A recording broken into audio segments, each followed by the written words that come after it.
Baiklah teman-teman, hari ini kita akan mempelajari konsep dasar klasterisasi dalam analitika data. Apa sih itu klasterisasi? Klasterisasi adalah salah satu teknik penting dalam pembelajaran mesin tanpa pengawasan yang bertujuan untuk mengkelompokkan sekumpulan objek data ke dalam grup-grup atau klaster berdasarkan tingkat kesamaan di antara objek-objek tersebut. Yang dimana objek-objek dalam satu klaster diharapkan memiliki karakteristik yang mirip satu sama lain, sementara objek-objek di klaster yang berbeda memiliki karakteristik yang disimilar. Secara sederhana, klasterisasi adalah proses pengorganisasian data yang tidak berlabel ke dalam kelompok-kelompok yang kohesif, berbeda dengan klasifikasi yang memerlukan data label untuk melatih modelnya. Klasterisasi bekerja dengan menemukan pola dan struktur tersembunyi dalam data itu sendiri. Ini seperti menemukan grup alami dalam kumpulan data Anda. Ada juga tujuan dan manfaat penggunaan klasterisasi dalam analisis data. Tujuan utama klasterisasi adalah untuk menemukan struktur atau pola tersembunyi dalam kumpulan data yang besar dan kompleks, yang sulit ditemukan dengan inspeksi manual. Manfaat penggunaannya sangat luas dalam berbagai bidang analisis data.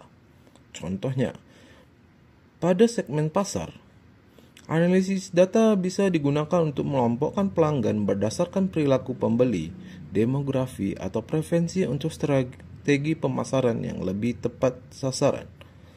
Dan untuk bidang deteksi anomali, analisis data bisa digunakan untuk mengidentifikasi data point yang tidak sesuai dengan klaster manapun yang bisa menjadi indikasi penipuan, kerusakan, atau kejadian tidak biasanya. Pada bidang analisis dokumen, klasterisasi digunakan untuk mengelompokkan dokumen berdasarkan topik atau konten untuk memudahkan pencarian dan penelusuran informasi. Dan untuk bidang bioinformatika, klasterisasi digunakan untuk mengklasterkan gen atau protein dengan fungsi yang serupa. Dan untuk di bidang pengenalan gambar, klasterisasi digunakan untuk mengidentifikasi objek atau fitur dalam gambar. Dan untuk di bidang kompresi data, klasterisasi bermanfaat untuk mengurangi ukuran data dan mempresentasikan kelompok data yang besar dengan satu representasi klaster. Dan terakhir, untuk di bidang eksplorasi data, klasterisasi dapat untuk memberikan wawasan awal tentang struktur data sebelum analisis lebih lanjut. Baik, berikutnya adalah jenis algoritma klasterisasi. Ada berbagai algoritma klasterisasi yang tersedia, masing-masing dengan pendekatan, kelebihan, dan kekurangannya sendiri. 3 algoritma yang paling umum adalah K-means, hierarchical, dan DB-scan.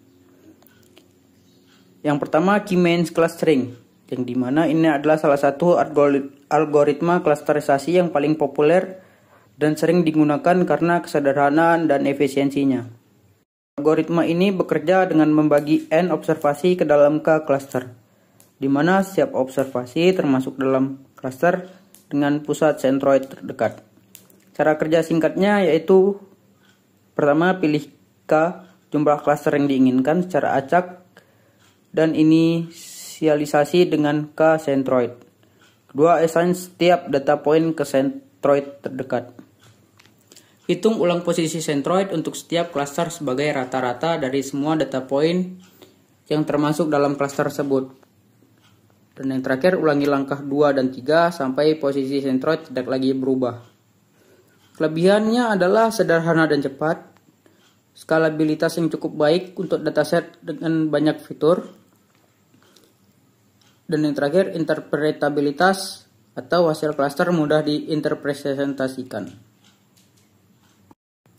Kekurangannya yaitu membutuhkan praspesifikasi K, yaitu jumlah K harus ditentukan dari awal, yang merupakan tantangan.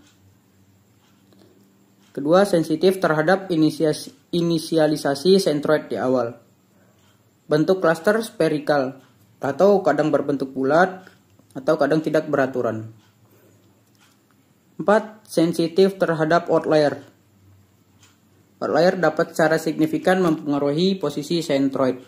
Yang kedua, hierarchical clustering. Hierarchical clustering membangun hierarki cluster, baik dengan pendekatan algoritma bottom ke up atau decisive top ke down. Hasilnya biasanya dipresentasikan dalam bentuk dendrogram atau diagram pohon. Pendekatannya mulai dengan setiap data point sebagai cluster individu. Kedua, secara berulang menggabungkan cluster terdekat hingga ke semua data point berada dalam satu cluster besar. 3. Jarak antar cluster dapat diukur dengan berbagai metode. Kelebihannya tidak perlu menentukan jumlah cluster dari awal. Fleksibilitas bentuk cluster mampu mengidentifikasi cluster dengan bentuk yang lebih kompleks dibandingin K-means. 3. Menyediakan struktur hierarkis. Dendrogram biasanya memberikan wawasan visual tentang hubungan antar cluster dari berbagai tingkat granularitas. Kekurangannya itu adalah komputasi mahal, tidak scalable, yaitu tidak cocok untuk dataset yang sangat besar. Kesulitan dengan kebisingan dan keputusan pemotongan dendrogram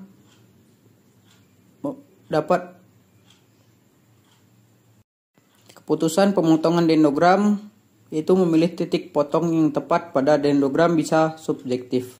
Yang terakhir adalah DBS-SCAN atau Density Based Spatial Clustering of Application with Noise.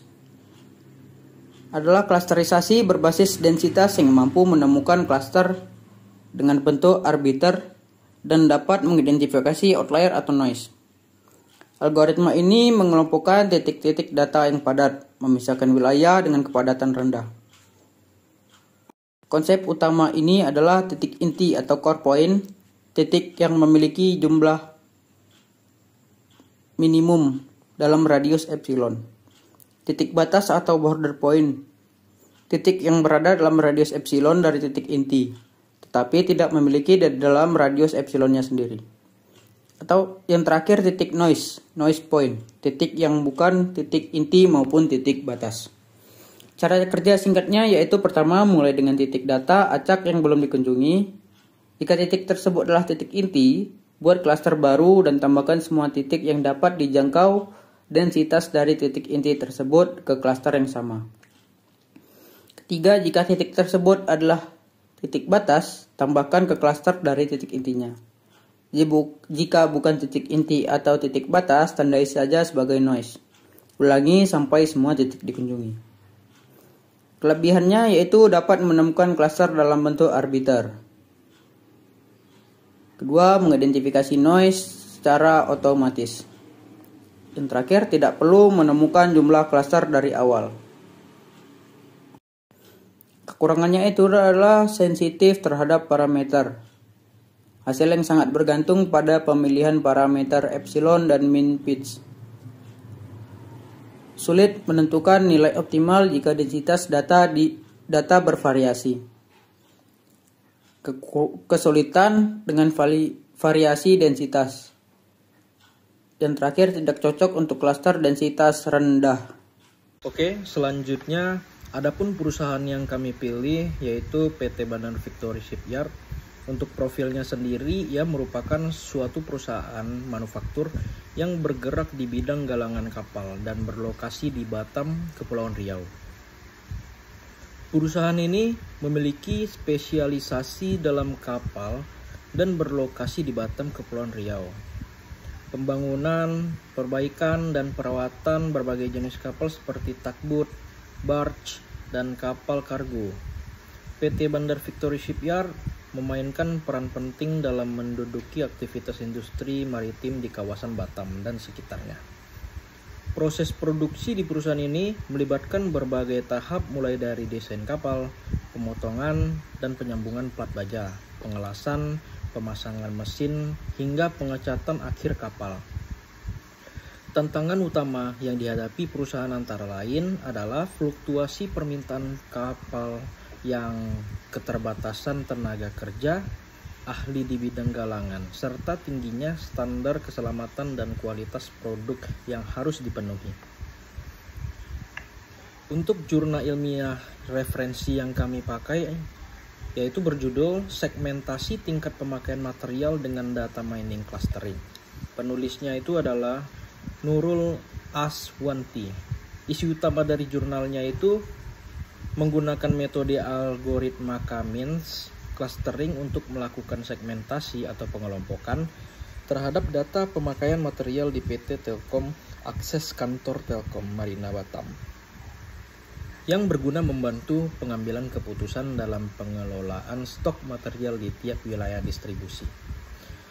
Setelah diadaptasikan metodologi jurnalnya, yaitu menggunakan metode K-means clustering, menentukan sentroid awal, menghitung jarak objek ke sentroid, mengelompokkan data ke klaster berdasarkan jarak minimum, dan mengulangi iterasi hingga stabil.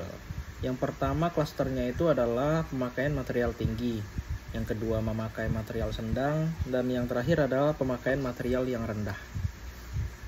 Setelah diadaptasikan ke PT Bandar Victory, yaitu melakukan segmentasi barang consumable ke dalam 3 kategori berdasarkan frekuensi penggunaannya, yaitu yang sering digunakan, yang jarang digunakan, dan stabil pemakaiannya. Tujuan akhirnya adalah mengatur prioritas pembelian, pengelolaan stok gudang dengan efisiensi, mengurangi risiko kehabisan dan penumpukan barang. Analisis kooperatif.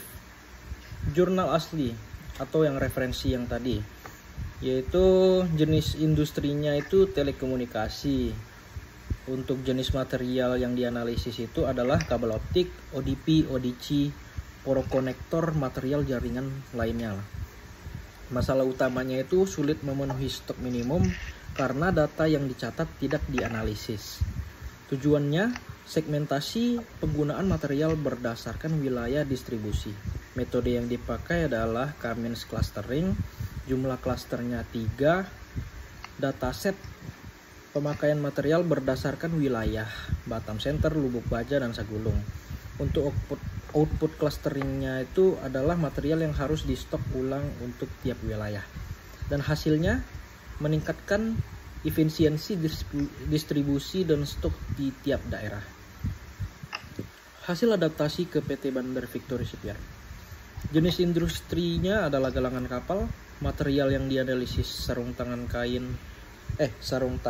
panjang welder, set alat kawat las, klem hose, cat nevoluk, ampas, dan silikon. Masalah utama, terjadi overstock atau kehabisan stok consumable karena tidak tahu mana barang yang sering atau jarang dipakai. Tujuan penelitian, segmentasi frekuensi pemakaian barang consumable untuk pengadaan dan stok. Metode yang digunakan juga sama K-means clustering. Untuk jumlahnya juga 3, sering digunakan, stabil, dan jarang. Datasetnya itu pemakaian barang per bulan atau per proyek. Outputnya sendiri material yang perlu diprioritaskan dalam pembelian dan penyimpanan.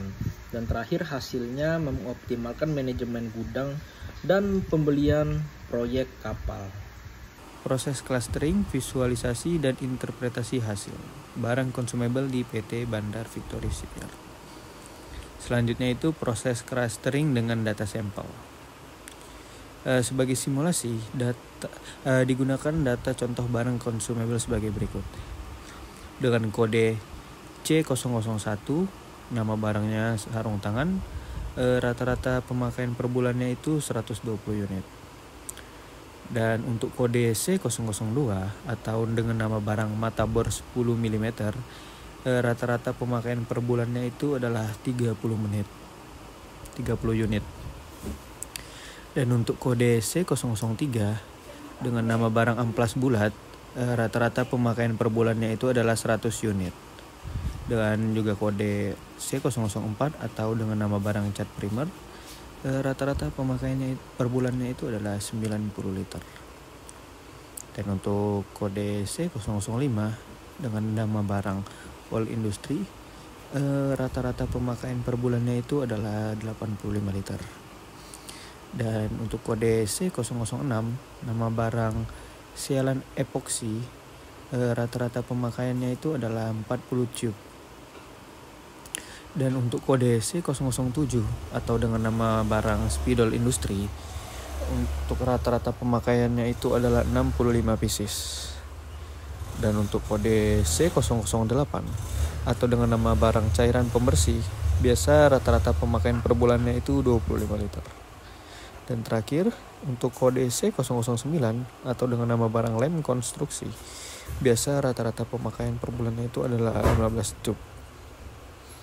Nah, metode clustering yang digunakan adalah K-means dengan jumlah cluster K sama dengan 3. Cluster pertama itu untuk barang dengan pemakaian tinggi, cluster kedua itu barang dengan pemakaian stabil atau sedang, dan cluster ketiga dengan barang dengan pemakaian rendah. Baik, di sini saya akan menjelaskan bagian B, visualisasi hasil klasterisasi. Yang pertama itu ada sumbu X, rata-rata pemakaian per bulan, dan sumbu Y, jumlah proyek penggunaan dalam waktu 6 bulan. Keterangan warna pada bagian grafik itu yang pertama ada warna biru. Warna biru itu menjelaskan barang sering yang digunakan. Dan warna kuning, barang dengan pemakaian stabil, dan yang warna merah, barang jarang digunakan. Yang bagian C, interpretasi dan rekomendasi. Makna cluster. Yang pertama itu cluster sering digunakan pada grafik warna biru, yaitu barang-barang seperti sarung tangan, amplas, dan cat primer yang digunakan hampir di semua proyek ini. Menandakan barang tersebut merupakan kebutuhan operasional inti dalam proses perakitan, pengelasan, atau pengecatan kapal. Kekurangan stok akan langsung menghambat produksi. Terus makna klaster yang kedua itu klaster stabil yang warna kuning.